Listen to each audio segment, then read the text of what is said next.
Please note that nothing in this podcast should ever be taken as personal financial advice. And if you are seeking financial advice, reach out as we work with professionals in the industry. And welcome back to another episode of the Finance Bible podcast. Once again, my name is Oscar, joined with Zeke sitting beside me. It's your boy. Welcome back. Your boy Zeke. How are you going, mate? What mate. is the go? What's the goss? Mate, lots is going on. It's a brilliant month. It's Movember, where a few things happen. You've got Remembrance Day, a couple of days actually. So very exciting. God bless. We've also got the one and only Movember, mate, where we raise awareness for men's health issues, such as prostate and testicular cancer, and men's mental health. So all you boys out there, get the mows going, grow them out, get into it. I want to see some dirty mows. But you can also, instead of growing a mow, if you can't grow a moustache, there are the options this year where you can actually move for Movember, they call it. So that's run or walk 60 Ks over the month. Men and women can do this together or as a group. And boys and girls. And boys and girls. But look, Zeke, you've got a bit of a mow going on, same as myself. You do as well. Very good. Good charity. Get onto it if you haven't already. Never too late. It's only the 10th day into November. So get into it. Mate, while we're on the note, statistic to throw out there as to why it is such an important cause. Particularly on the mental health. The suicide rate in males is actually drastically higher than females, which a lot of people aren't aware of. In 2015, actually, almost 2/3 of suicides worldwide are actually by men, which represent about 1% of deaths worldwide per year. So, yeah, obviously, Movember to trying to build some awareness that it's okay to not be okay is always a great thing. And it's great just to see your boys out there with dirty mows and getting into it. There's nothing better than seeing a cheeky mow. To raise some money, even if you can't grow a mow, get a texture, just get it going. Yeah. Even the government buses and garbage trucks and stuff, they've got the mow painted on the front. So get into it.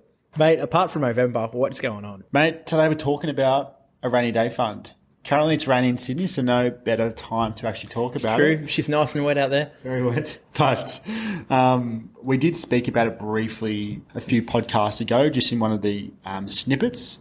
But today we're going to be talking about it in more depth. And firstly, what it is, why we think and why we recommend having a rainy day fund and the benefits of that. Mate, I'll start off the bat here. So basically, what is a rainy day fund?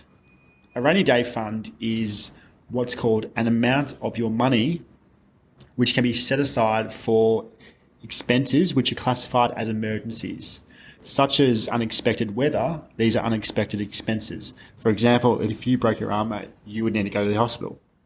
I reckon I could carry on. I reckon you could too. But I would go to the hospital. That's the right thing to do. But you should go to the hospital. But that's an unexpected expense. Another unexpected expense, job loss. COVID-19 is probably the best example out there, which a lot of people can relate to. No one was expecting that. And you've realised now that if you didn't have any funds put aside before the government started giving the JobKeeper, JobSeeker, or if you're overseas, whatever your government did, you were screwed. You are done for, mate.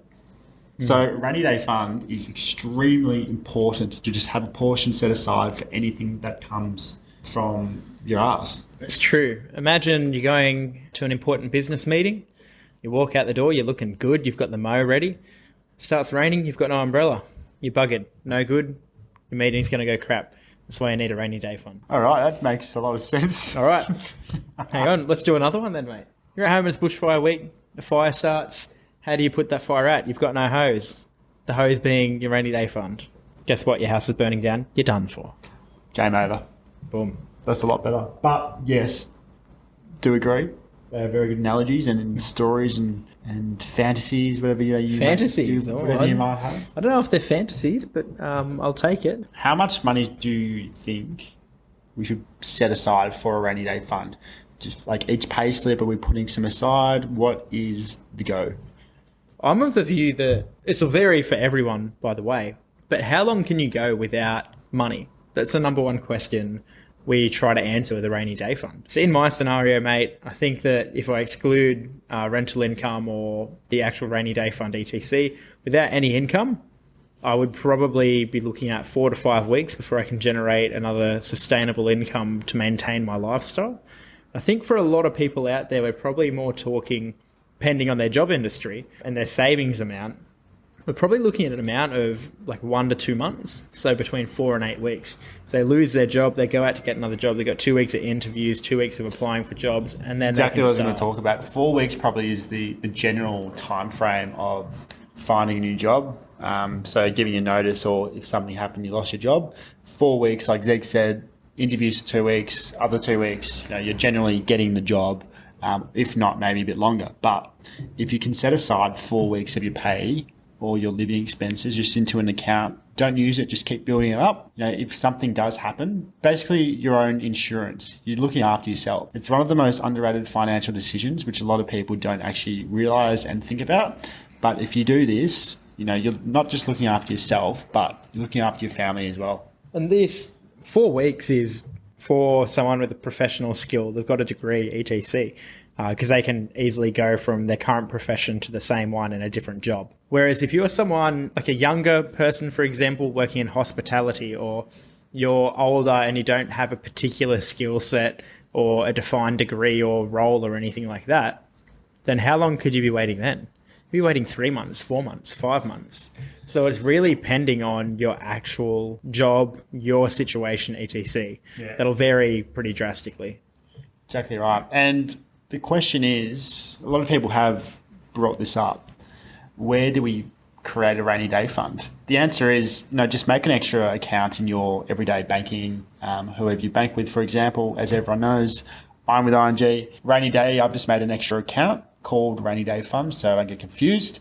And I just put money in there. Over time, builds up, accumulates, compounds, and happy days. But yeah, it's not hard at all, and you can actually see your balance build up. So it's a no-brainer. Now, guys, if you're looking for a rainy day inspiration, if you're looking for a rainy day protection inspiration, a book that we've encouraged you all to read is The Barefoot Investor. Now, Scott Pape, the big dog, actually lost his house. It was burnt down. Now, did he have rainy day protection? Read the book and find out. But basically, he's an example of someone who lost it all, and a rainy day protection fund could have helped him. Just shows the importance of having that, because he has a young family. When you are figuring out how much money you do want to put into your rainy day fund, you do need to factor these funds into your budget, or the expenses into your budget. So add a line for the funds in your Excel spreadsheet, or whichever it may be. If it's the spreadsheet which we shared with you earlier this year, even better. Probably the best spreadsheet going around town. Anyway, add a line with the funds you are allocating to that, and they'll just help your budget really, and figure out how much you can spend per month as well, and keep you on track to reaching those financial goals. But yeah, just a very short and sharp, rainy day introduction, and why it is so beneficial and what it is. But if anyone does have any questions or want to find out more, or wants us to help them create a rainy day fund or direct debit, payments and set everything up, give us a DM, shoot us through. Zeke's getting a few DMs at the moment, but that's his personal life. I won't touch on that. But but yeah, very exciting announcement. In a couple of weeks, we're actually getting a very big cryptocurrency trader, investor, and one of our friends and our guests onto the podcast, just because, at the moment, I'm sure everyone is aware, the cryptocurrency world is absolutely booming, and all the adoptions of everything, NFTs, which are non-fungible tokens, crypto gaming, just everything crypto world. A lot of people don't actually understand it. We're going to jump into that. We're going to interview our guest, and he's going to help us and help you understand crypto from inside out, because we do believe well and truly that it is on track to being the future of the currency. And even if not, it's a good opportunity to make a crap ton of money.